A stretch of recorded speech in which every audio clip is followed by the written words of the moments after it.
Hello there. Sadiq Khan is facing an ever-increasing resistance to his plans to expand his pet ultra-low emission zone.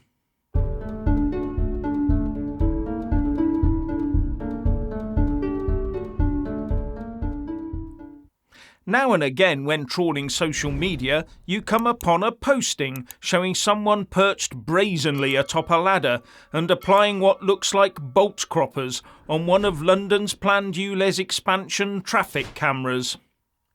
And judging by the person's apparel and the non-compliant or non-existent health and safety equipment, you conclude that this is no council worker. And then I've seen another video which pans across a garage full of traffic cameras that have been forcibly removed from their poles. Dots joined together. All totally illegal and not to be encouraged or incited, of course. But looking at this, you have to wonder if Sadiq Khan will have a sufficient number of those cameras in place by August the 29th when the ULEZ expansion comes into force. And the more Khan pushes this expansion, the more people are asking questions and pushing back.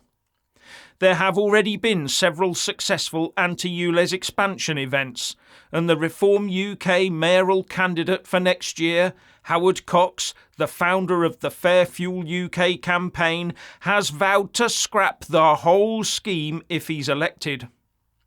Now, the ULEZ expansion is being pushed by Khan under the guise of saving the planet and making the air of London cleaner. But Khan had to hide the results of his own consultation for as long as he could, because the document basically said that the expansion would not achieve Khan's own goals. But he doesn't care, because he's pressing ahead with it anyway. Because it's since come to light that the real plan is to actually charge everyone by the mile to use London's roads, with cameras and sensors assessing your car and how many passengers you have and what time of the day you travel in order to charge you by the mile for each and every journey. This is something that Sadiq Khan called potentially quite exciting. And remember, he is also the chair of the C40 Cities programme dedicated to things like 15-minute neighbourhoods across the world. I can see the sale of tailor's dummies to put in car passenger seats going through the roof for a start. And I'm not sure that I want Khan's cameras spying inside my vehicle everywhere I go anyway. But this is where it gets interesting, because it's enforcing the road charges that is the important bit. You have to get people to actually cough the money up. And until central bank digital currencies kick in that will be tied to you and your entire life, possessions and lifestyle, until then, the London ULEZ enforcers will need you to either meekly submit your details so they can extract the money as you move, or wait and see if you pay up voluntarily.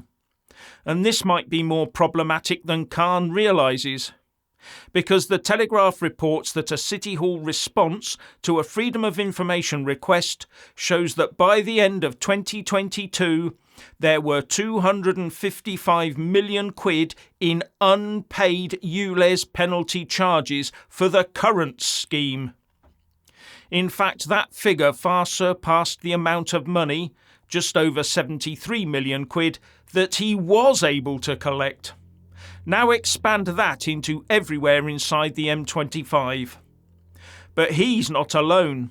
In January this year, it was reported in the Birmingham Mail that more than 30,000 drivers a month were refusing to pay to drive inside the city's clean air zone. The City Council has been overwhelmed by the number of motorists failing to comply with CAS rules since its launch in 2021. More than 50,000 drivers are still being penalised every month, and collecting all the cash owed has proved impossible, said the report. And they've already given up on collecting 45,000 of the fines. While we hear today that the government has announced that Birmingham City Council will come under special scrutiny and a judge-led inquiry as it is in a bit of a financial crisis. And an immediate spending freeze has been ordered across the council. Anyway, back to London. Now, back in February 2020, the BBC reported that diplomats owe more than £116 million to Transport for London for unpaid congestion charges, the Foreign Office has revealed. The congestion zone being the much smaller area at the heart of the City of London. The US Embassy owes the largest amount at almost £12.5 million, while the Embassy of Japan owes over £8.5 million. The diplomats also owe over £200,000 in unpaid parking fines, with Nigeria's High Commission owing over £47,000. The report went on.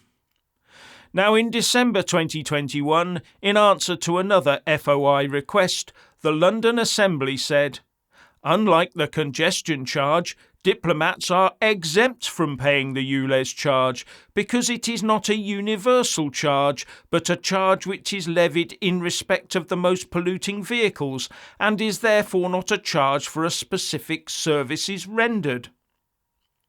So some people's cars pollute and others don't.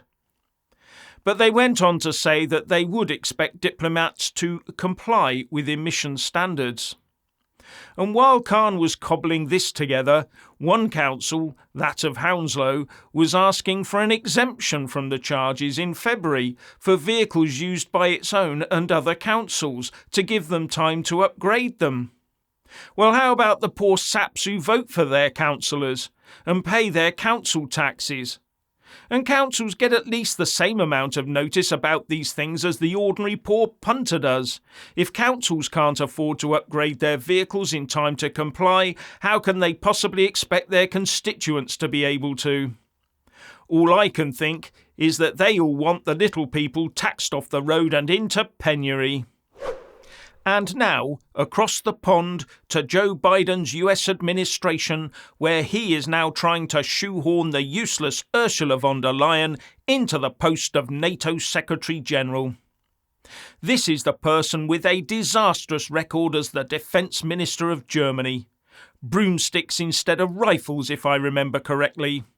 And the Germany that has a record of not spending a full 2% of its GDP on defence. Until the Ukraine war kicked it up the butt. This won't go down well with some in the UK, as Biden had reportedly flatly rejected the idea of the UK Defence Secretary Ben Wallace being put forward for that post. And before anyone says Brexit, I think this has more to do with the UK government hollowing out our armed forces to a husk, to the point our civil service will say that the only way out to defend ourselves is to fully join the EU military PESCO setup. Then Biden might start talking to us again. Via Brussels, of course. And the hard left of the Labour Party is melting down, saying that the right wing of their party, if there is such a thing, is on a search and destroy mission to cut the left out. And Labour Party big beast John McDonnell, who served as Jeremy Corbyn's shadow chancellor, told Newsnight that Keir Starmer has allowed the right wing of his party to become drunk on power. You can't let one faction dominate that way and alienate others, McDonnell said. In the past, he said, leaders had allowed a broad church to develop, but now the left is being subjected to a witch hunt. They seem to be more interested in destroying the presence of the left in the party than getting a Labour government, he continued. With reports that left-wingers had been rejected to stand as candidates in the upcoming general election, including someone that the party's deputy leader, Angela Growler Rayner, supported. Now, what is it they say? That UK voters detest and won't vote for a split party. But I think many voters will still hold their noses and do so, given the current state of the Tories. Please, everyone out there, vote for anyone other than the Lib Lab Green Con.